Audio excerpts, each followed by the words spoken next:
The Minnesota Vikings drafted a really intriguing player in round 3 with a skill set that they don't have, but a major flaw that the rest of them do. Let's talk about it. We know how good the Minnesota Vikings wide receivers are. They've had great wide receivers seemingly my entire life, and I'm 35 years old. Chris Carter, Randy Moss, the 2 years of Sidney Rice, Percy Harvin, Stephon Diggs, Adam Thielen, Justin Jefferson, Jordan Addison. They've been everywhere. You can go back to Ahmad Rashad, Sammy White, Gene Washington, Anthony Carter, Jake Reed. This team has had a lot of great receivers.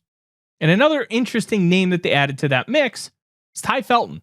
The Vikings picked him at 102nd overall out of Maryland, and he was the engine to that Maryland Terrapin offense last year, finishing 3rd in receiving yards behind just Jeremiah Smith, who has a chance to go number 1 overall in 2027, and Tyler Warren, who went 14th overall to the Indianapolis Colts. Now, what makes Tai Felton special? He's a burner. He is an absolute burner. He ran a 4.37 40, great explosion drills, a 39.5-inch vertical leap, 10-foot 10-inch broad jump, both higher than the 90th percentile. And what makes him really fascinating is he can take the top off of the defense and he can really threaten you vertically. He's not just fast, he also understands how to track the ball. What do I mean by tracking? Finding it in the air, locating it, and getting it at its highest point. Man, being able to make adjustments at the end of the catch, because deep balls are very hard to be accurate. There's a reason why the best quarterbacks in the world only hit around 50% of them. And you know what? That's just the nature of football, right? It's a competitive game, but he can do those things. And the Vikings don't currently have that. Jalen Naylor's the closest thing you have to a real speed guy, but even so, he's not that super vertical threat.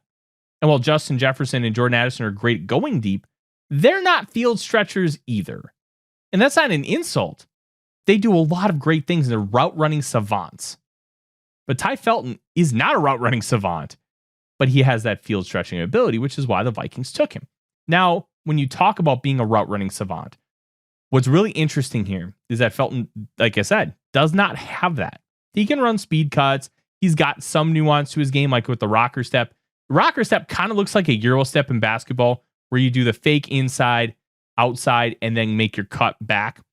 So you can do some of that stuff. And because he does that, it gives him a little bit of an advantage. So technique-wise, he's got some things already on his plate.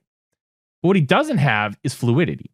He's a linear athlete. And what that means is he's a great straight line. And that comes from his track background. But here's part of the problem. In this offense, you need to be able to run those breaking routes. You need to be able to run those digs, those outs, because that's a lot of what Kevin O'Connell really likes to do. He likes to attack the middle of the field, and then he likes to attack the sidelines. And he likes to mix it up. He wants receivers who can run the entire route tree. Felton doesn't. It's almost like you remember watching The Wizard of Oz and the Tin Man and how he moved before Dorothy put oil on his joints. It's kind of like how he runs routes. When he's running straight, he's great. And he can use his feet really well to stutter step and then make a hitch route or a comeback. But when it comes to in-breaking routes and out-breaking routes, it's a struggle.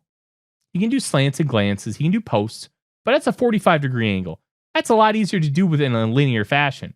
So is he going to be able to develop that part of his game? The good part for him is Keenan McCardell is a great teacher, and he was a great route running savant when he was in the National Football League. Plus, you have two guys to look up to in Jefferson and Addison. He needs to develop that game and to really become a threat. Otherwise, he's just going to be a speed threat. And you know what? The speed threat is good, but you have to have other elements to your game so people can actually take you seriously.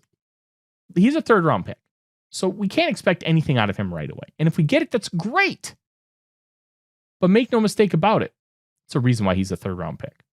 And the Vikings need to find a way to make that part of his game, because that's how he's going to become a real difference maker for the Minnesota Vikings.